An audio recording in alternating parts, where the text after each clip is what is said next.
Le marketing, c'est l'analyse des besoins du consommateur ainsi que les actions menées par l'organisation pour influencer son comportement. Aux ressources humaines, qui sont les moyens utilisés par l'entreprise pour administrer, mobiliser et développer les talents, donne le cocktail marketing RH, qui est l'addition des processus et outils marketing aux ressources humaines, qui constitue le marketing RH, dont Philippe Liger disait: le marketing RH est appliqué pour attirer et fidéliser les clients. Nous en reviendrons sur la prochaine diapo qui évoque le marketing RH comme marque employeur. Liger toujours disait: connaître sa marque employeur, c'est en faire un élément de différenciation. Mais aussi, la marque employeur, c'est le prolongement de la marque commerciale. Quels sont les rôles? Le marketing RH permet de faire connaître l'entreprise, de valoriser les agents à l'interne de l'entreprise et les harmoniser, de fidéliser les agents à l'interne, mais aussi d'attirer et de fidéliser les collaborateurs. Ce qui constitue très naturellement un avantage. Danone disait: ce que nous voulons, c'est faire de Danone une marque employeur pour nos agents, pour nos managers, mais aussi pour nos collaborateurs. Les avantages, c'est de disposer des salariés, la place, les canaux de communication, à travers les managers, les superviseurs et aussi le e-learning. Cela n'est pas le seul avantage que dispose le marketing RH. Il y a aussi l'anticipation à long et à moyen terme de l'entreprise par rapport à un certain nombre de situations. Quels outils utilise-t-on pour faire du marketing, de la marque employeur? Le web, le bouche à oreille, les réseaux sociaux, et surtout les réseaux sociaux. Car à titre illustratif, un cabinet de recrutement, les 80 disaient, 81% des entretiens qu'il a eu à faire avec des agents disent l'intérêt qu'ils portent à cette entreprise est dû au constat fait sur les forums où les agents, l'échange des agents, où ils disent du bien de l'entreprise, attire ces derniers. Notons que le marketing RH, à travers ces trois différents points, rôle, avantages et outils, permet d'attirer, dire du bien de la marque. Apprécier une marque, c'est dire du bien de cette marque. Si la marque est défunte, l'entreprise et le marque employeur. Ce qui nous amène à notre cas d'illustration. McDonald's. Notons que ce fut difficile. L'une des difficultés que nous avons rencontrées, c'est la collecte des informations. Car la marque employeur est apparue dans les années 90. C'est récent, cité par Simon Baron lors d'une conférence. Mais grâce à notre encadreur, au conseil et puis au guide, nous avons pu vous présenter le cas de McDonald's. À noter aussi que McDonald's, c'est la marque employeur par excellence. Comment procède McDonald's?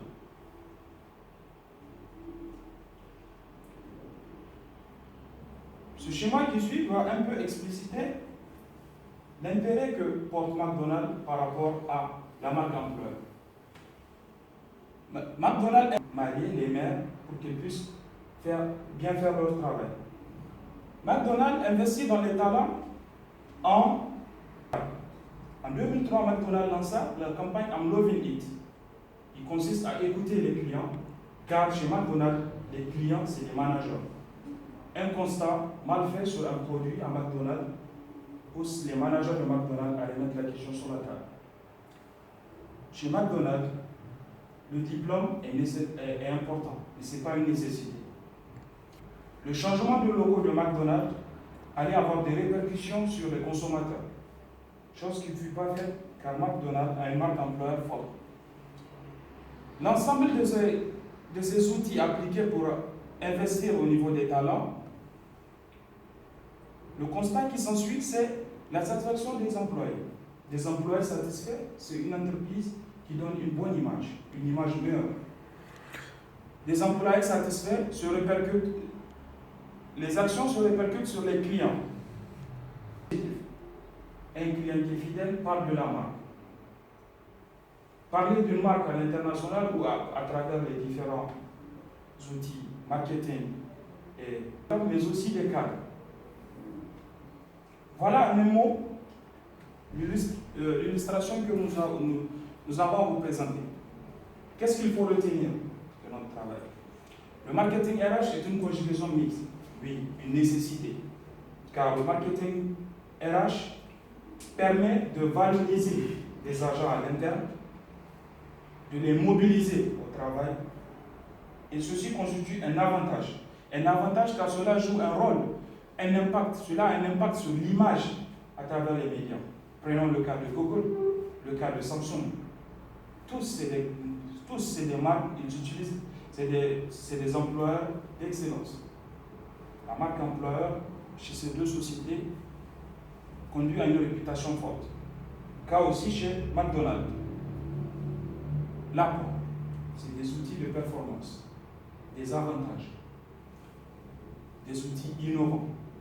Car le marketing RH, c'est un outil innovant et indispensable pour toute entreprise qui peut se faire valoir du jury.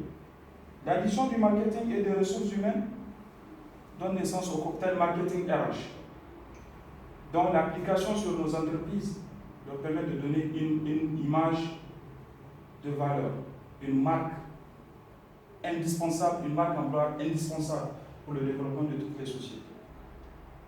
Nous sommes à la fin de notre présentation. Honorables membres du jury, chers professeurs, merci de votre aimable attention. Merci beaucoup, Aboubakar. Merci beaucoup pour déjà avoir respecté le temps à partir de la présentation. Et aussi pour le choix du thème qui, parfois, on a vu un petit peu au niveau des encadrements qui fait un peu difficile, que ce soit pour la collecte d'informations, aussi pour concrétiser tout ce que vous avez au niveau du plan. Donc félicitations encore une fois pour avoir déjà atteint ce niveau. Je vais donner directement la parole à M. Aléchi pour ses remarques. Tout d'abord, je vous félicite à Aboubakar pour le choix du sujet, puis aussi pour comment le sujet a été développé par l'encadrement aussi. C'est un sujet qui est très très intéressant et je vous félicite aussi pour la présentation. Elle est assez claire, une présentation assez claire. On comprend votre sujet, on comprend que vous avez bien cerné le contenu de ce sujet. Je vous en félicite. Alors, tout d'abord, je voudrais savoir le but derrière le développement du marketing RH. C'est quoi la valeur qu'il va apporter pour l'entreprise, selon vous? Oui, vous avez la parole. Merci beaucoup, honorable membre du jury. La valeur que le marketing RH apporte à une société, c'est des cadres formés, des cadres compétents qui jouent sur le rendement de la société. Une organisation parfaite, l'utilisation des outils marketing et une ressource humaine fiable ne peut que produire un but lucratif important et une renommée pour l'entreprise. Exactement, et attirer les meilleurs talents. Attirer les meilleurs talents, merci. Alors, si je peux encore ajouter donc, alors ensuite, alors selon vous, si on vous demande, si une entreprise vous demande quelles sont les bonnes pratiques de construire une bonne marque employeur, quelles sont les bonnes pratiques pour réussir la construction d'une bonne marque employeur? Qu'est-ce que vous Samsung, qu'en est-il de Coca-Cola, qu'en est-il de Mercedes? Pourquoi toutes ces marques ont une renommée? Car quel qu'en soit le produit, McDonald's a changé de logo. Cela n'a pas eu de répercussions négatives sur les consommateurs. Pourquoi? Parce que c'est une marque employeur fiable. Il faut d'abord générer les talents à l'interne de l'entreprise, attirer les meilleurs cadres, repêcher les différents talents de tous les coins du monde, un noyau qui est fort au sein de l'entreprise. Cela ne peut que avoir des répercussions à l'extérieur. Vous n'aurez jamais une perte d'agents, de talent. Vous serez toujours en avance par rapport à l'évolution des choses. Un circuit, un cadre qualifié dans une entreprise joue deux rôles. D'abord, il permet de mobiliser les autres agents de faire le travail conséquent, mais aussi de véhiculer un message positif aux autres entreprises, mais aussi aux futurs collaborateurs. Développer le marketing RH au sein de l'entreprise, c'est se donner la possibilité d'être leader dans le domaine.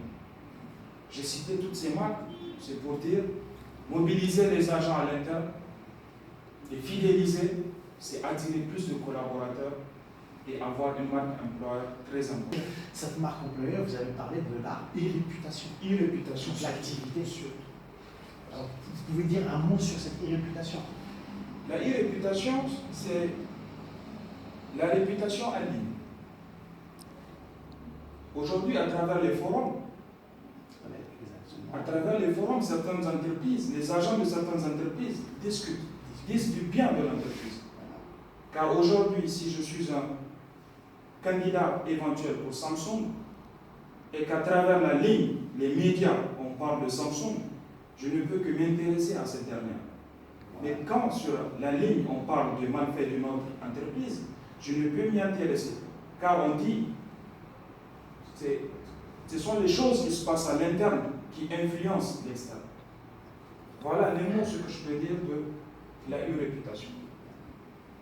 C'est exactement l'idée derrière justement le marketing RH qui, à la base, on peut aussi l'appeler le marketing interne. Deux ordres à chaque fois arrivent, plutôt reviennent quand on parle du marketing. D'abord, faut dire que c'est une nécessité qui est devenue de vouloir fidéliser les clients en externe. Donc on a commencé dès les années 90, surtout les premières entreprises à avoir opté pour le one-to-one, pour la gestion de la relation client, etc. C'était les banques, vu qu'ils avaient déjà les outils, à savoir une base de données déjà constituée. Mais petit à petit, on s'est aperçu que pour fidéliser les clients en externe, il faut d'abord commencer par celui interne. Et donc il y a deux concepts qui vont de pair, la loyauté au niveau interne et la fidélisation au niveau externe. Le marketing RH répond à cette première problématique, celle de la loyauté en interne, faire des agents d'abord nos premiers clients satisfaits.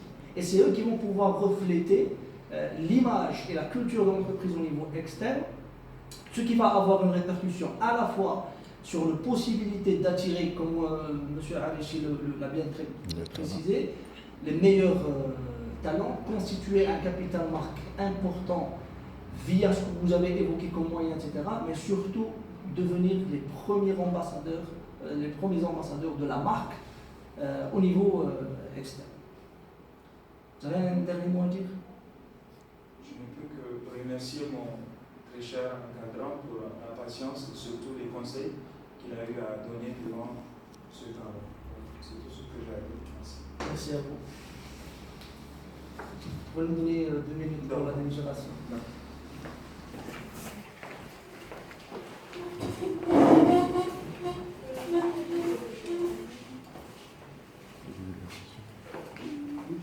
Alors le 13/5/2016, M. Mohamed Barazero Wakarsikou a tenu son mémoire de fin d'études pour l'obtention d'un Master 2 en ingénierie commerciale sur le thème marketing des ressources humaines devant un jury composé de M. Aïchi et moi-même, sans encadrant donc M. Batti. Les membres du jury ont décidé d'accepter donc votre travail et de vous accorder la note 18,5 sur 20. Félicitations.